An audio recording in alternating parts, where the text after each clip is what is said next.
नाहीत का मामा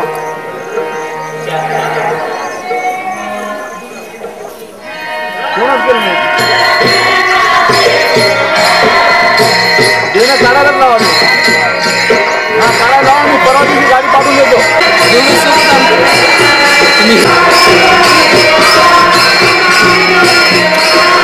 कार्यक्रम तुमचा कार्यक्रम वाटते का स्टेडियमला चौली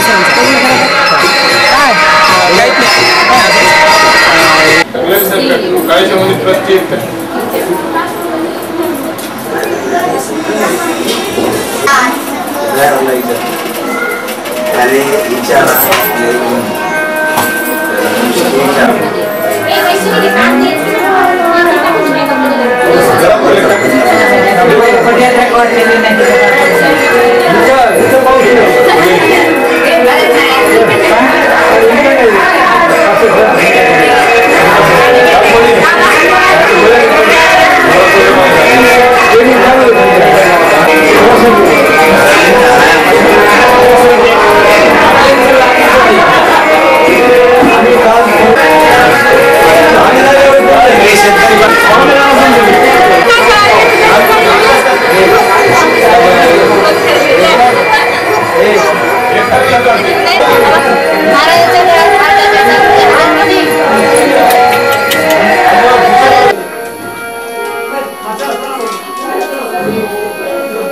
फक्त तुम्ही दोघे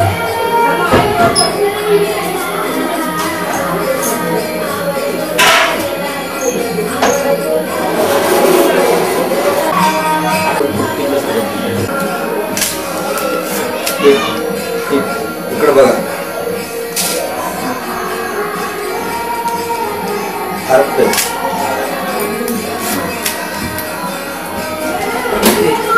हा एक मच्छी आप्पा समोर बघा बाकी बाहेर आले सगळ्याला बाहेर आलं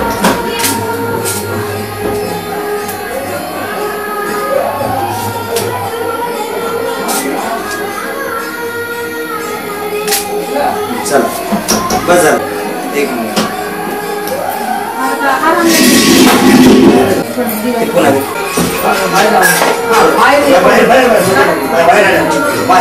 तुझेच आहे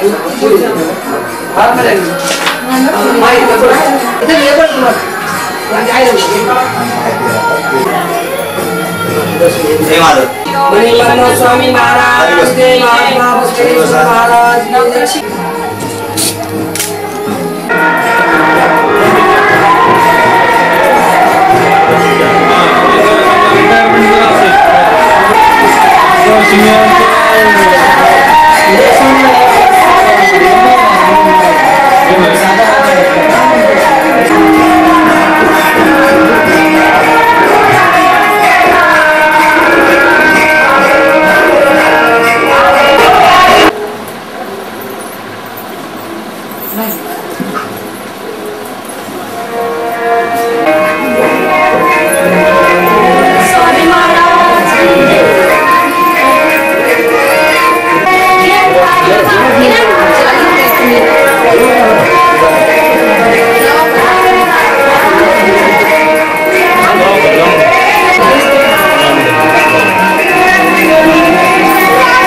दर्शनाचा कार्यक्रम प्रतिमासी आपण शेवटच्या रविवारी एकत्रित बसून हे अध्यात्म चिंतन करत असतात. आज आजचे जे यजमान आहेत त्यांनी अगदी पराकाष्ठाने प्रयत्नाने आणि सद्भावनेने हा कार्यक्रम त्याचं यजमानपद स्वतःकडे घेतलं. ते आमचे श्री वसव अभिलाष साहेब यांचं शिवलिंग शिवाचार्य सद्भक्ती मंडळातर्फे मी अभिनंदन करतो. आज आपण या कार्यक्रमासाठी उपस्थित आहात. उपस्थित सर्व भाविकांचे देखील सद्भक्ती मंडळातर्फे मी अभिनंदन करतो. आज या आपल्या सत्संगाच्या कार्यक्रमाला जवळजवळ 6 वर्ष पार पडलेला आहे. माझ्या माहितीप्रमाणे हा जवळजवळ 15वा सत्संग आहे आणि या सत्संगासाठी अगदी शातकाला जशी पाण्याची ओढ असते, कधी नैव वर्षा होईल आणि माझी तृष्णा कधी शांत होईल, चातकाला जशी पाण्याची ओढ असते, भुकेल्या माणसाला जशी अन्नाची आवड असते, तहानलेल्या माणसाला जशी पाण्याची आवड असते, त्याप्रमाणे या सर्व सद्भक्तांना माऊलीच्या मुखातून बाहेर पडणाऱ्या ज्ञानामृताची ओढ आणि त्या सार्थापेक्षेने ही सारी मंडळी प्रत्येक महिन्याच्या रविवारी अगदी आवर्जून उपस्थित राहते. मी रात्रीपासून रात्री 11 वाजेपर्यंत माझा फोन चालू आहे आणि सकाळी आता महाराज कार्यक्रम कुठे आहे, कुठे ठिकाणी आहे, प्रत्येक जण कार्यक्रमाची माहिती विचारत आहे. पण प्रत्येकाला माझी विनंती आहे, आपल्याला फोन साठी सुद्धा 1 रुपया खर्च येते. आपण अनुपस्थित राहिल्यामुळे ही अडचण आपल्याला येते. फोन सुद्धा करावा लागणार नाही. आज गुरुमौली सकाळी 6 वाजता त्या ठिकाणी उपस्थित झाले. डॉक्टरने सांगितलेलं महाराजांना की तुम्ही प्रवास करा, प्रवास करायचा का. डॉक्टरने सल्ला दिल्याच्या नंतर देखील महाराज परवाच्या ठिकाणी जवळा बाजारला गेलो होतो. जवळजवळ 300 किलोमीटरचा प्रवास झाला. काल पुण्याला जाऊन आलो. महाराजांनी सांगितलं तर काय करावं, आपण म्हणतो जायचं नाही ठरवतो, पण अगदी जवळचा माणूस आला की ते टाळता येत नाही, जावंच लागतं. महाराजांनी सांगितलं शेवटच्या क्षणापर्यंत माझं सर्वस्व मी समाजासाठी समर्पित केलेलं आहे. आता त्याच्यात कुठलीच तडजोड नाही. जे ठरलं ते ठरलं. मग आरोग्याची साथ लाभो किंवा न लाभो. आणि माऊली अगदी 6 वाजता या ठिकाणी उपस्थित आहेत. पुढच्या महिन्याच्या सत्संगाची थोडी अडचण आहे, कारण माऊलींचं अनुष्ठान पंचमीला आरंभ होतं. स्थूलमानाने चतुर्थी, पंचमी किंवा तृतीया, श्रावण शुद्ध तृतीया, चतुर्थी, पंचमी पंचांगात मुहूर्त बघून या 2-3 दिवसामध्ये आरंभ होत असतं. आणि आपला शेवटचा रविवार पंचमीच्या दिवशी येतो आहे. एक आठवडा अलीकडे यावं म्हटलं तर शिवरात्र आहे. शिवरात्रीच्या दिवशी महाराजांची महापूजा असतात. पण महाराजांनी कबूल केलेला आहे एक आठवडा अलीकडे 23 जुलैला एक आठवडा अलीकडे आपला पुढच्या महिन्याचा सत्संगाचा कार्यक्रम होईल. यजमानपद पुढे निश्चित केलं जाईल. ज्यांना यजमानपद स्वीकारायचं आहे त्यांनी आपली 1 तास 1.5 तास तयारी करायची आणि आम्ही बोलवल्याच्या नंतर या ठिकाणी उपस्थित राहायचं, महाराजांचा आशीर्वाद घ्यायचा. आता सर्वांना ओढ आहे विषयाची. तत्पूर्वी या आजच्या सत्संगाचे यजमान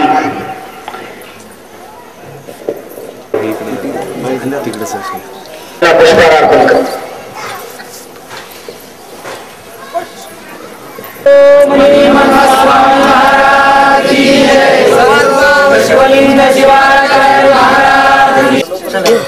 वेळ लावून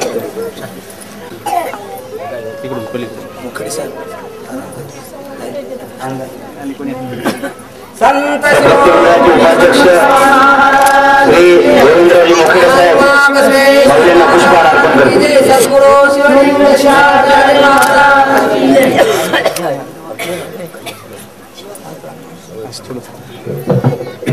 भाई एक मिनट उभं राहा.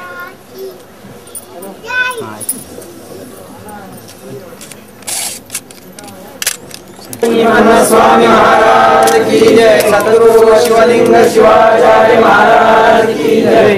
यानंतर आमचे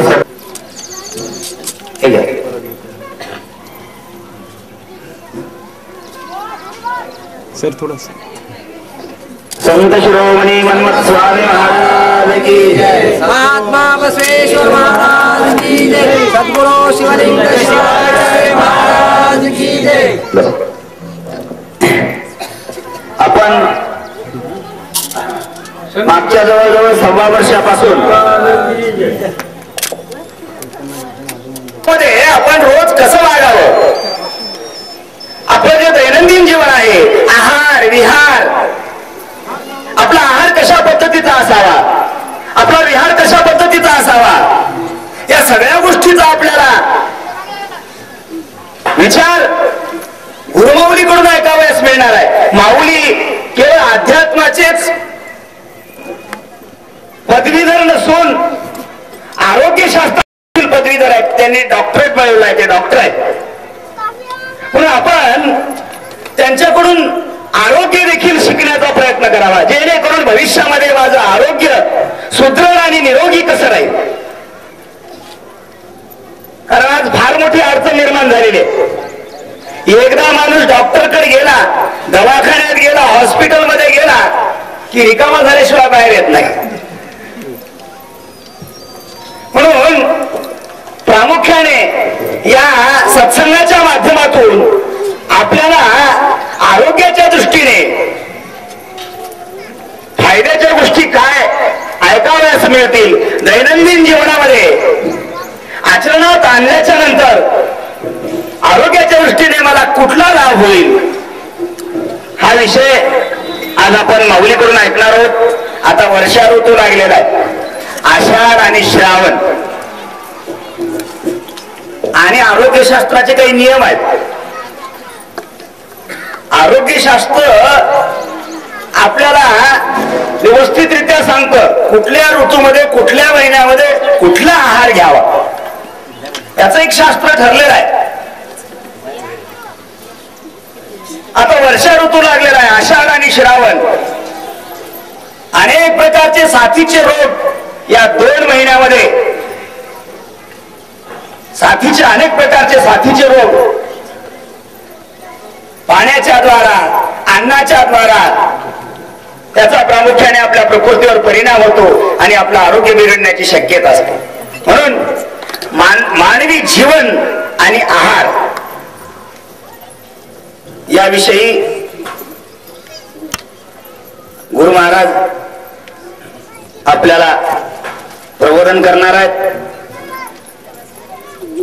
आषाढ आणि श्रावणामध्ये आपण कशा पद्धतीचा आहार घ्यावा, कशा पद्धतीचा घेत आहोत, या सगळ्या गोष्टीचा प्रामुख्याने या व्याख्यानाच्या द्वारा आज विचार होणार आहे. व्याख्यानाचा विषय आहे मानवी जीवन आणि योग्य आहार.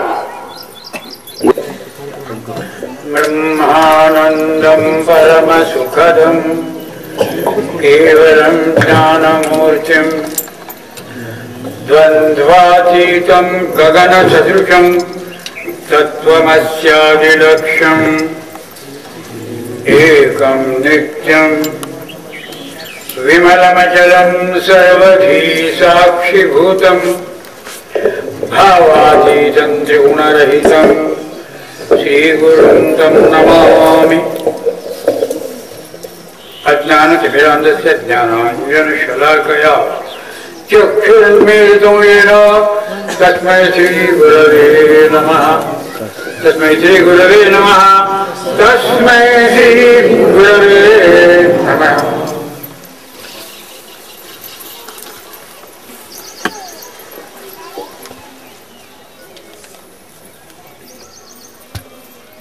मानवी जीवन म्हणजे संघर्षात्मक जीवन आहे.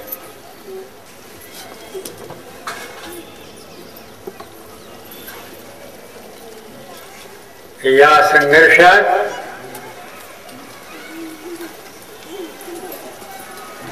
विजयी होणारा माणूसच वीर म्हणाला जातो.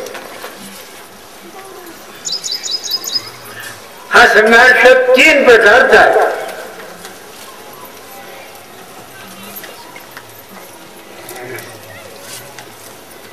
एक आधिभौतिक संघर्ष आहे.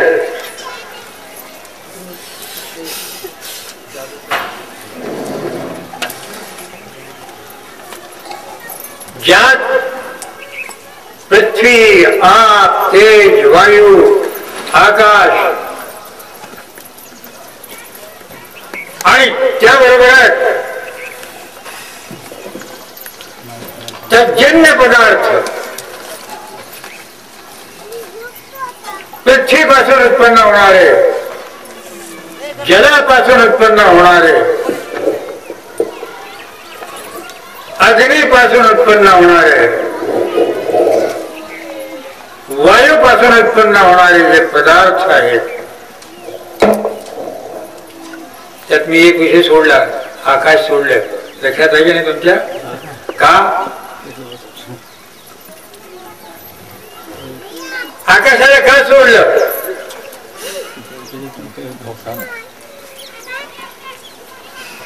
ते द्रपत्यही नाही. आणि म्हणून मी ज्या विषयावर अधिक बोलत असतो ते 4 लाख आकाशाला तत्वच मानत नाही. 4च तत्व मानतात. तुम्ही कसं मानता मला माहिती नाही. आकाश आहे की नाही हो? बरोबर. कुठं आहे? सापडतंय का? डोळ्याला दिसत नाही, कानाला ऐकू येत नाही, नाकाला त्याचा वास येत नाही, जिभेला त्याची चव नाही. मग आहे कशावर? आम्ही द्रपत्यवर येऊ. ज्या दिसत ते खरं, अनुभवाला येत ते खरं. आता तुम्हाला प्रश्न सांगतो, देवानुभवाला येते की नाही? हळूच विचारतो तुम्हाला. जर अनुभवाला येत नसेल तर देवही नाही. अनुभवाला येतो का? देवाचा अनुभव घेतला का?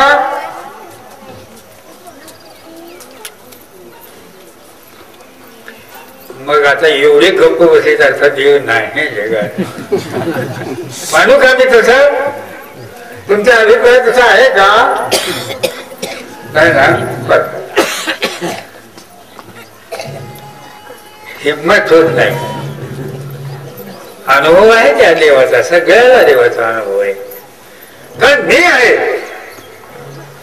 अस्मिता म्हणजे देवत्व आहे.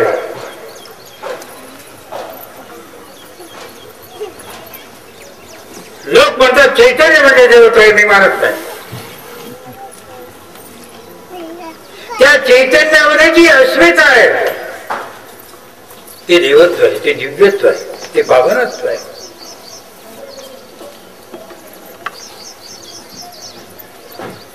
तेव्हा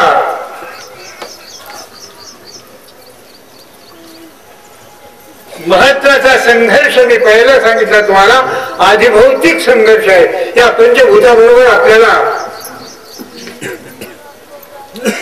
संघर्ष करायचा आहे, त्याच्यावरती विजय मिळवायचा आहे.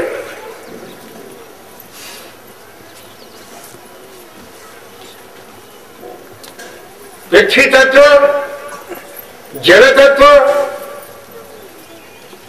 अग्नितत्व, वायू तत्व, त्याच्यापासून जे विहिती निर्माण होते, यादांशी जलजंत व्हावा, पाण्यातले जंतू, जमिनीतले जंतू माणसाच्या आरोग्याला विघातक आहे. म्हणून आपलं आरोग्य सांभाळण्याकरता या पंचभूताबरोबर संघर्ष करावा लागतो. पृथ्वी, हा तेज, वायू, या 4 तत्वाबरोबर आपल्याला संघर्ष करावा लागतो. पाण्यातून आपल्याला जी काही बाधा होणार आहे, जी पृथ्वीतून जे काही बाधा होणार आहे शरीराला, आधिभौतिक शरीराला,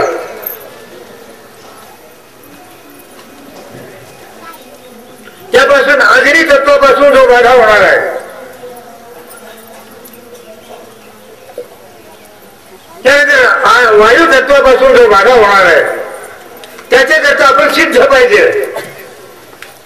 आणि वेगवेगळ्या प्रकारचे उपचार या संघर्षाकरता साधनं तुम्हाला दिलेली आहेत, प्रकृतीने दिलेली आहेत.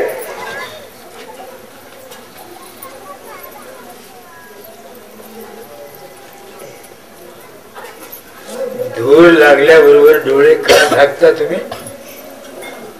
हे ज्ञान कोणी दिले तुम्हाला? धूळ हे अग्नितत्वाचं लक्षण. एक एक गोष्ट लक्षात घ्या. पाऊस आला तर तुम्ही डोळे झाकत नाही, पण अग्नितत्वाचा जो धूळ लागला डोळ्याला आला की लगेच तुम्ही कपडा घेताना डोळे झाकता. बरं का? मी सांगायला लागलो की त्या त्या तत्वातून उत्पन्न होणारे जे धातुक तत्व आहे त्याच्यापासून आपण सावध राहायचं.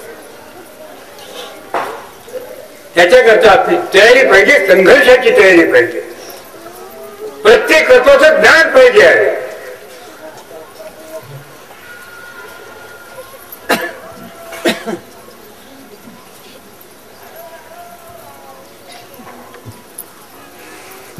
अलीकडं वैद्यकशास्त्र फार पुढे गेलेलं आहे.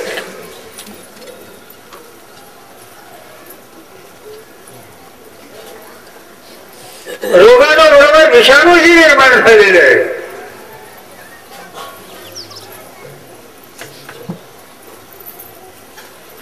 रोगाचा संहार करता येतो, पण विषाणूचा संहार करता येत नाही. आजचं विज्ञान उद्या काय होईल मी सांगत नाही, पण आजच्या विज्ञानाजवळ तर विषाणू करता काहीही उपचार नाही. विषाणू करता त्या पेशीचे तोंड बंद करून त्या विषाणूला कैद करणं एवढंच आहे. तुमच्या शरीरातून विषाणू एकदा शिरले नष्ट होत नाही. लक्षात घ्या. आणि म्हणून मी सांगतो तुम्हाला, त्याला शिरू देऊ नका, सावध राहा.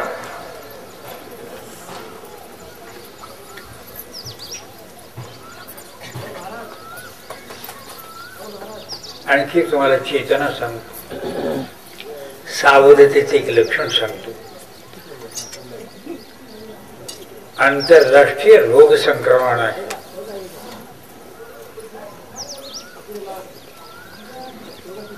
एवढंच सांगतो, याच्या पुढे सांगत नाही. सावध राहा.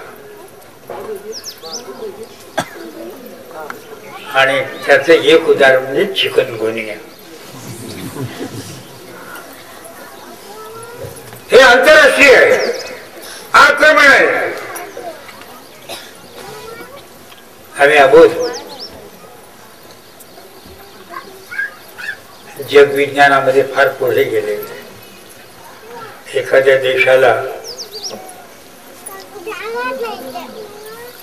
जर्जरित करायचं असेल तर एखादा रोग फेकून द्यायचा, हे विषाणू फेकून द्यायचे आणि मग तमाशा पाहत बसायचं.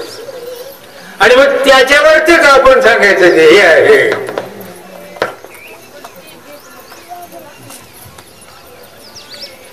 त्याचं कारण सांगतो मी तुम्हाला. आपल्याकडं 5 ज्ञानेंद्रिय दिलेत परमेश्वरानं. त्या एका ज्ञानेंद्रियाची शक्ती एवढी जबरदस्त आहे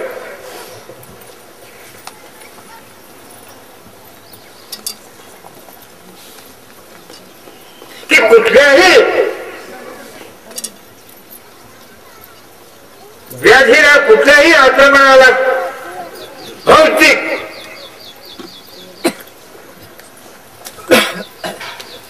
आध्यात्मिक आधिदैविक आक्रमणाला रोखण्याची शक्ती आहे तुमच्याजवळ. फक्त जागीरपणे ते वापरावं लागतं. आणि नेमकं हे झालेलं आहे. आम्ही तात्कालिक सुखाकडे बघतो.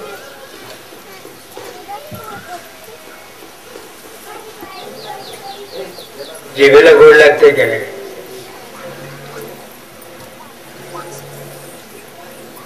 जिभेला गोड लागते की नाही, बस एवढंच बघतो. डोळ्याला चांगलं दिसतंय की नाही, कानाला चांगलं ऐकू येतंय की नाही, आवडते. त्याचा परिणाम काय होतो याच्याकडे आपण लक्ष देत नाही.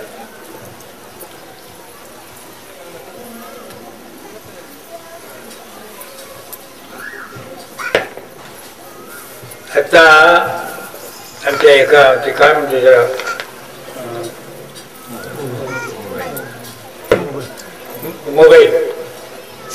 मोबाईलवर मी पाहिलं आता एक लहान मुलगी आहे जिचं वय जास्तीत जास्त 5 वर्षाचं असेल, 4 वर्षाचं 5. ती नाचते.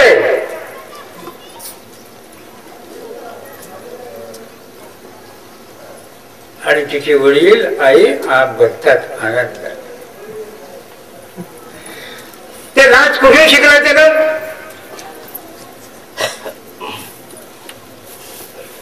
मास्तर ठेवला होता का? तुमच्या डोळ्यावर नियंत्रण नाही, त्याचा परिणाम आहे. काय काय बघता तुम्ही? झी टीव्ही बघितलं का नाही? काय काय बघितलं? का बघता? त्याचा परिणाम कशावर होतो? फक्त डोळ्यावरच नाही, डोळ्यावर हा आध्यात्मिक परिणाम आहे. आध्यात्मिक परिणाम होतो त्याचा. आणि मग तेच बघायला गोड वाटत.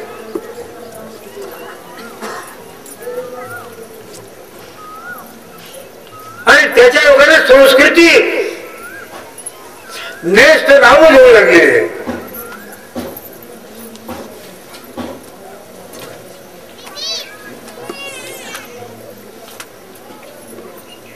संस्कृतीचा विकृतीकरण या जगशाल्यबद्ध माध्यमातून केलं चाललंय आणि त्याला आम्ही सहकार्य करतोय. आमची हिंमत नाही की असे दृश्य बंद करा. कारण ते आवडतात ना आपल्याला. सगळ्याला नाही, सगळ्याला आवडतं तसं नाही, सज्जन लोक आवडत नाहीत. पण तुझी की आवाज नकार खाने में क्या कर सकते. सज्जन माणसं किती आहेत आणि ते बोलतील किती. म्हणून मला म्हणायचंय की हे जे बाहेरी आक्रमण होऊ लागले, आधी भौतिक आक्रमण, पिझ्झा खाल्लेला नाही खाल्लेला माणूस कोणी आहे काय, खाल्लेले किती आहेत पिझ्झा खाल्लेले लोक. काय भानगड हो पिझ्झा.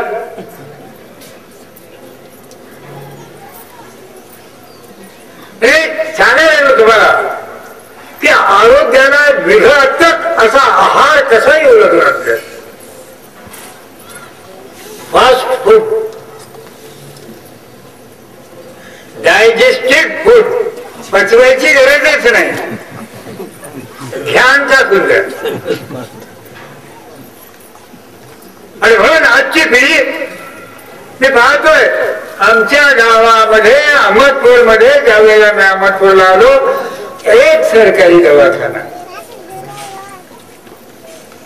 एक ब्राह्मण जागेदार म्हणून होईल,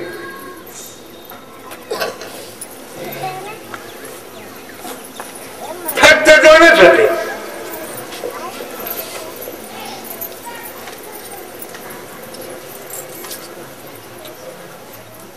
त्यानंतर मी पंजाबहून आलो, एका दवाखान्याचं उद्घाटन केलं. आता 40च्या वर MBBS डॉक्टर आहेत आणि एकाही डॉक्टरला फुरसत नाही.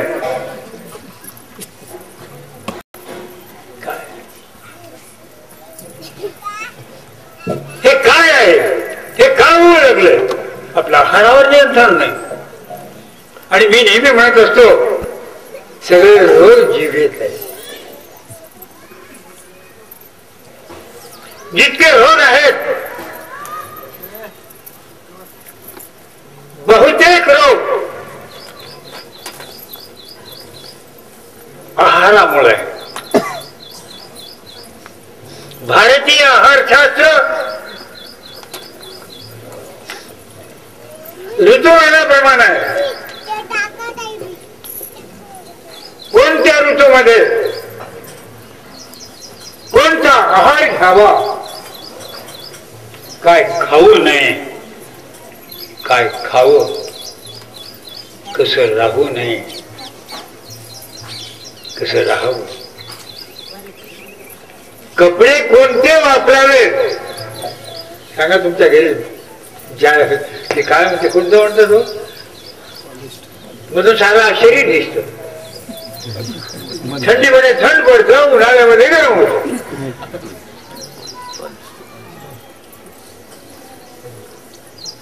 आरोग्यशास्त्राच्या दृष्टीनं कपडे ही शोभेची वस्तू आहे का. मी हळूच विचारतो तुम्हाला, कपडे आपण का नेसतो. येतो काय शरीराचं रक्षण. केवळ शरीर झाकणं नाही. उन्हाळ्यात भोगलं पाहून झोपता का, रग पाहून पांघरून झोपता का, नाही ना. आणि हिवाळ्यात चादर पांघरून झोपता का. हे का, शरीर संरक्षण करता.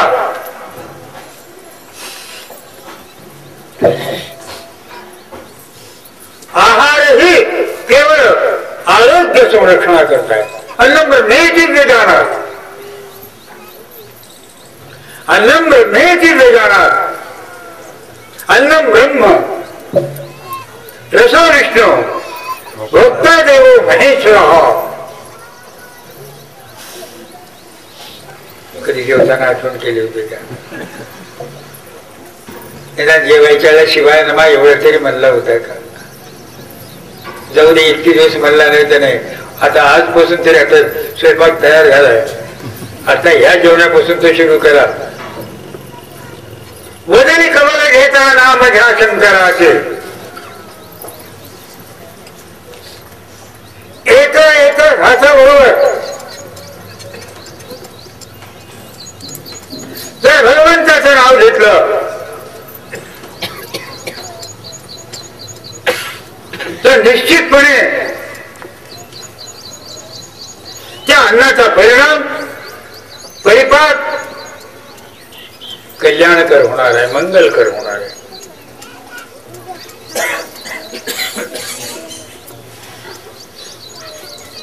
इष्टलिंगाला परमेश्वराला अर्पण करून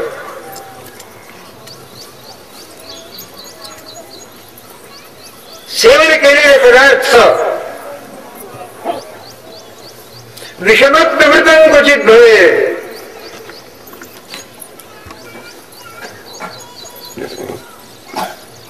त्यावेळेस सामर्थ्य आहे भगवान नामामध्ये. तरी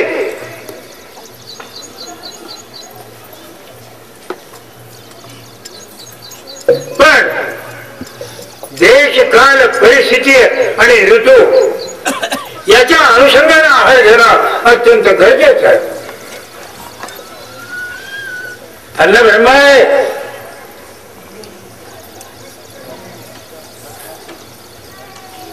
या शंकाने,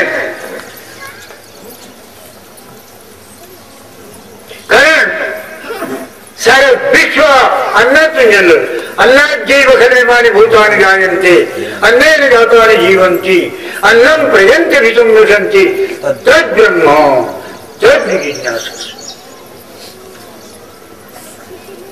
त्याला सुंदर सांगितलेले.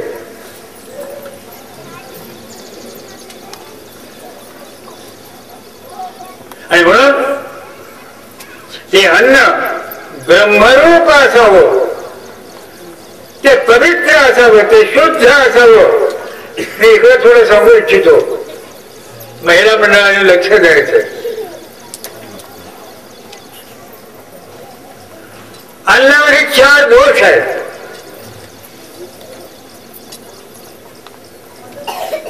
थोडं लक्ष देऊन ऐका.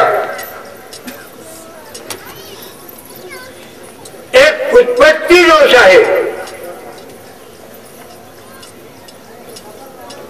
एक स्वभाव दोष आहे,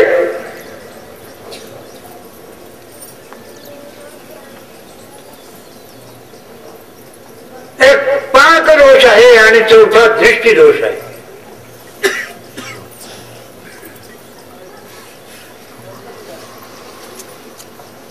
ते अन्न कुठं उत्पन्न झालंय,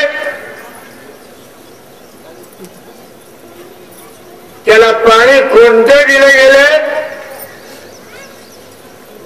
आज आम्ही कमीत कमी 10% तरी विष खाऊ लागलो अन्नातून. वाद नाही.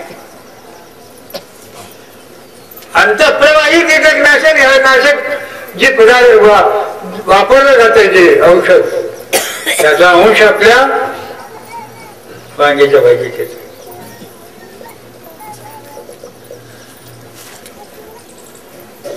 भेंड्याच्या भाजीत येतो. अंतःप्रवाही कीटकनाशक आहे. आणि वर फवारले तर विचारू नका. ते कदाचित आपण धुवून काढून टाकू शकू, पण अंतःप्रवाहीला काही करू शकत नाही.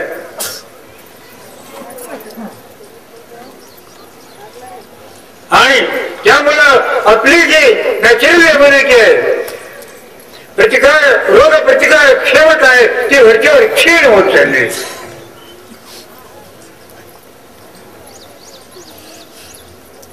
मधाचं बोट दाखवलं तुम्हाला शेतकऱ्यांना.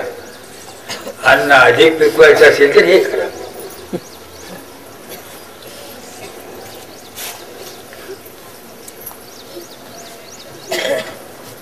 आणि आजचं युग कलियुग नाही, अर्थयुग आहे. आजचं युग जे आहे, लोक बोलतात कलियुग आहे, नाही, अर्थयुग आहे. चाचा बडा न भैया सबसे बडा रुपया. आज माणूस तिकडे पडायला लागलेला आहे. प्रत्येक व्यक्ती राजकारणापासून धर्मकारणापर्यंत एक श्रृंखला पाहून घ्या.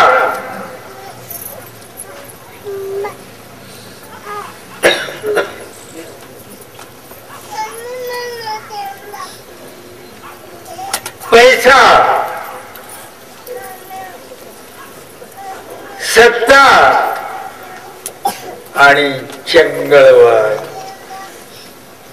स्वैरवाद, चंगळवाद मी म्हणत नाही, स्वैराचार, ही जी परिस्थिती निर्माण झालेली आहे,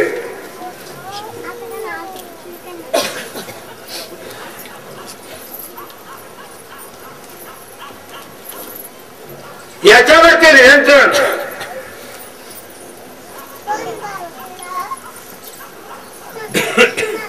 जर करायचं असेल तर ते वैयक्तिक नियंत्रण काही होणार नाही, सामूहिक नियंत्रण पाहिजे. बघून घ्या, मी सांगतो तुम्हाला सामान्य माणसाला, राजकारणी माणसाला तर पैशाशिवाय जमतच नाही. आजची गोष्ट हळू सांगतो तुम्हाला. एका माणसाला निवडून यायचं होतं, त्या कोणत्या मतदारसंघातून, कुठल्या तरी नगरपालिका वगैरेच्या मतदारसंघातून, एका मताला 1.5 लाख रुपये दिले. एक भाविक होता मतदार, तो माझ्याकडे आला, महाराज कसं करू, सांगा, मी काय सल्ला द्यावी त्याला. हळूच म्हणला, महाराज आता मी ज्या पक्षाचा हो त्या पक्षाचा माणूस काही निवडून येत नाही.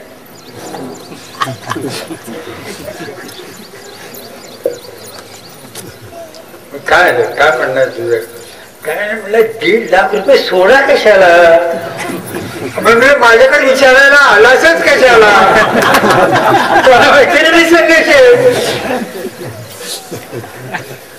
बापू तुला काय करायचं ते कर. तर एकूण मला सांगायचं,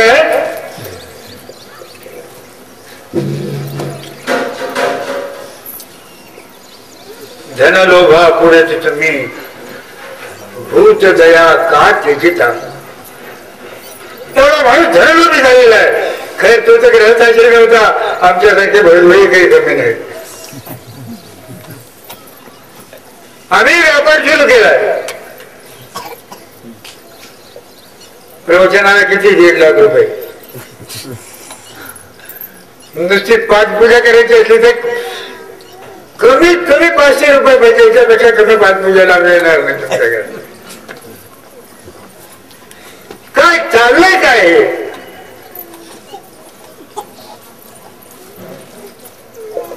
कुणाला धर्मकारण संत सांगतात, जे जे कीर्तन करावे तिथे अन्न न घ्यावे. आणि इथे तर कॉन्ट्रॅक्ट शिवाय कीर्तनच नाही. चला बोला, सचिवाद नाही, ही परिस्थिती आहे आज. आणि म्हणून या परिस्थितीतून निघायचं आहे आपल्याला. मी मध्यम वर्गाला सांगतोय, श्रीमंताला जाऊ द्या, गरीब आहे त्याला तर मग प्रश्नच नाही. हा प्रश्न अत्यंत महत्वाचा आहे, मध्यम वर्गीयाचा आहे. आणि म्हणून आपल्याला म्हणायचं की जागा व्हा, प्रतिष्ठा जागृत प्राप्यावरण्य बोलत, उठा जागी व्हा.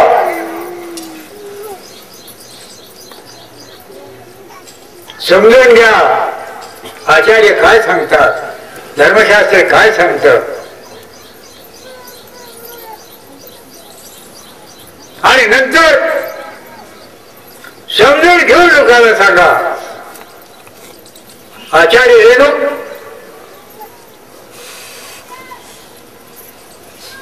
आपल्या सिद्धांत शिखामणी नावाच्या ग्रंथामध्ये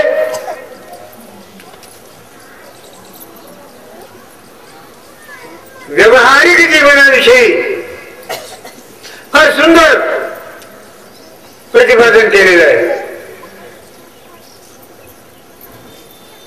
आचरोति हि शास्त्रार्थान् आचार्य स्थापयत्यपि स्वयं आचरते अस्तु स आचार्य इति स्मृतः.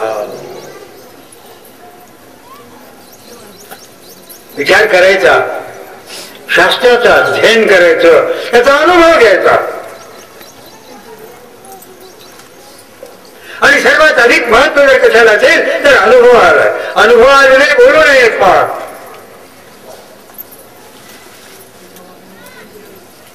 आणि अनुभूतीचा विषय म्हणजे परमेश्वर. अनुभूतीचा जर खरा विषय जर कोणता असेल तर परमेश्वराचा, आत्म्याचा साक्षात्कार. यापेक्षा अनुभूतीचा दुसरा व्यावहारिक अनुभूती ती मर्यादित आहे.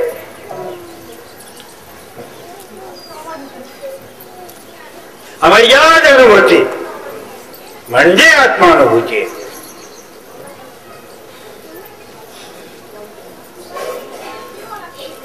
आणि म्हणून मला सांगायचंय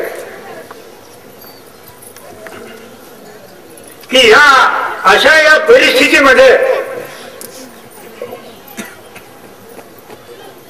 एकीकडं आदिभौतिक आक्रमण, दुसरीकडं सांस्कृतिक आक्रमण, एकीकडं वैद्यक विषयक आक्रमण, चौथीकडं सांस्कृतिक आक्रमण. या आक्रमणामध्ये आम्ही अडकलो होतात. मी अनेक वेळेला विचार करतो, एखाद्या वेळेला शर्टाला एक छिद्र पडलं तर ठिगळ लावू शकतो, जिथं 17 छिद्र पडले तिथं काय करताय? आणि म्हणून मला म्हणायचंय ते फाटलेलं सगळं काढून फेकून द्या. बी अलर्ट, जागृत व्हा.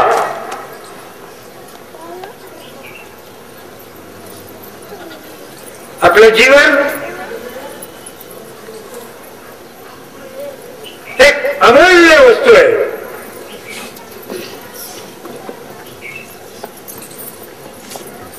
त्याची किंमत नाही. आता माणूस मेला की त्याची किंमत लाख नाही तर 1.5 लाख ठरवायचं झालं, हे संपलं. तुमची किंमत लाख आहे का 1.5 लाख आहे सांगा?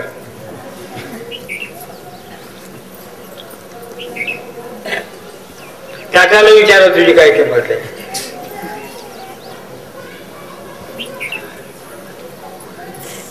याला विचारा तुझी काय किंमत आहे. मानवी देहाला किंमत नाही, मूल्य नाही. पशु का हो तो कन्हैया नरका कछु नहीं होय. पशु का हो तो कन्हैया नरका कछु नहीं होय. जब नर करणे करे तब नरका नारायण होय. एवढी शक्ती याची. तुम्ही देव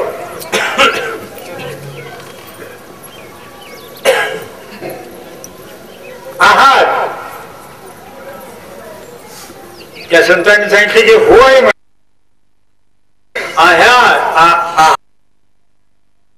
आचरण मात्र देवाचं करत नाही. जे दिव्यत्वाला देणार आहे,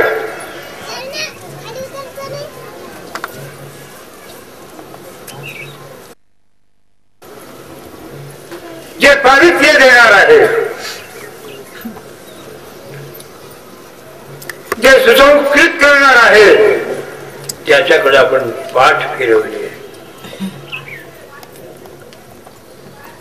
आणि म्हणून मला सांगायचं आपल्याला, आपलं आरोग्य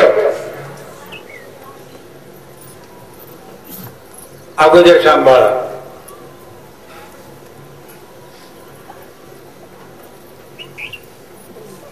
कारण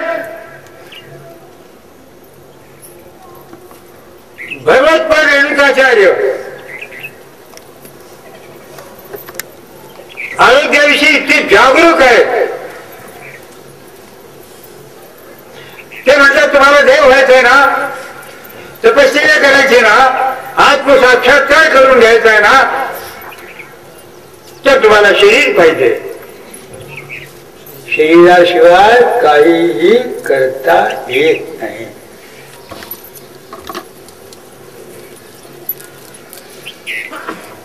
जगामध्ये जितक्या सिद्धी आहेत